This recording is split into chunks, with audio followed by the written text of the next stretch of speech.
Hədşünaslığın elmi əsasları.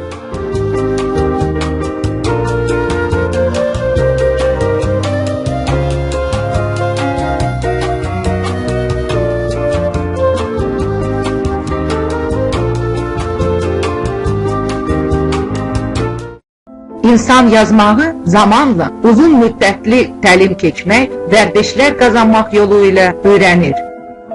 İlk olaraq yazı işarələrinin şəkillərini çəkməyə öyrənən insan 16-17 yaşlarında artıq tam avtomatizm tərzində sürətli yazmağı bacarır. Həmin xətti nə başqaları təkrarlaya, nə də özü tam dəyişdirə bilir. Yazı və xətt beyin və şuur fəaliyyətinin məhsullarıdır. Hədşünaslığın əsasını təşkil edən əsas müddəalar.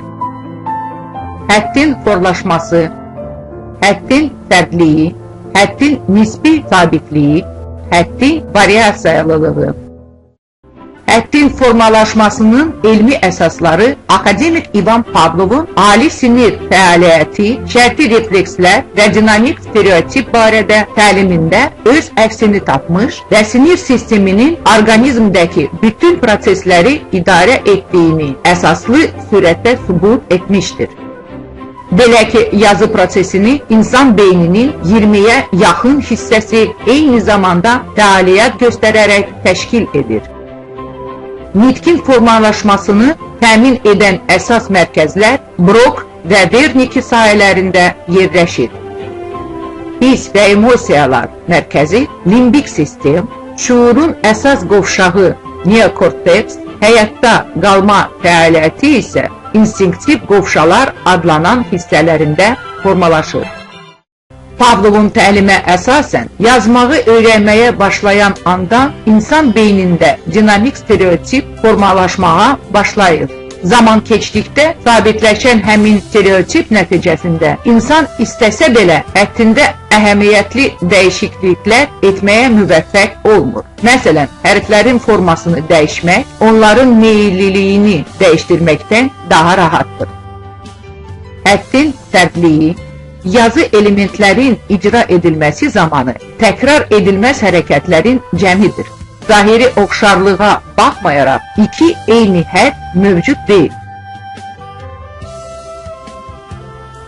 Həttin nisbi dayanlılığı, yazı hərəkət vərdişlərinin daimliyidir. Dəfələrlə təkrarlama nəticəsində dayanlıqlı dinamik stereotip formalaşır.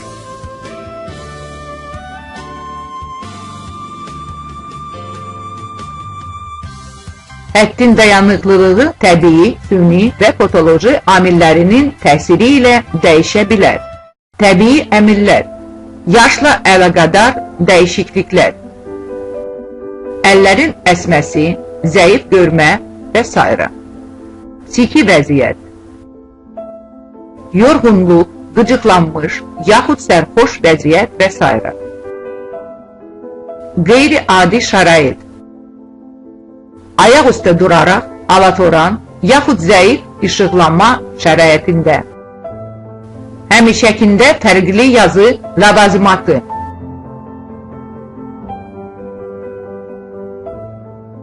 Hansı materialın üzərinə yazılması. Məndil, siqaret qutusu və s.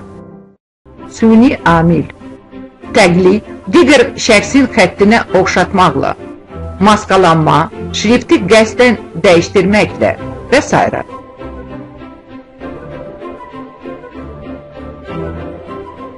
Patoloji amil, xəstəliklər, əsəb xəstəlikləri, psixikada pozuntular, travmalar, əlin travmaları, göz xəstəlikləri və s.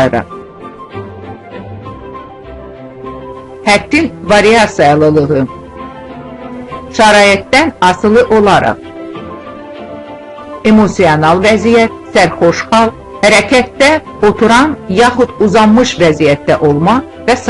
həttin dəyişkənliyi.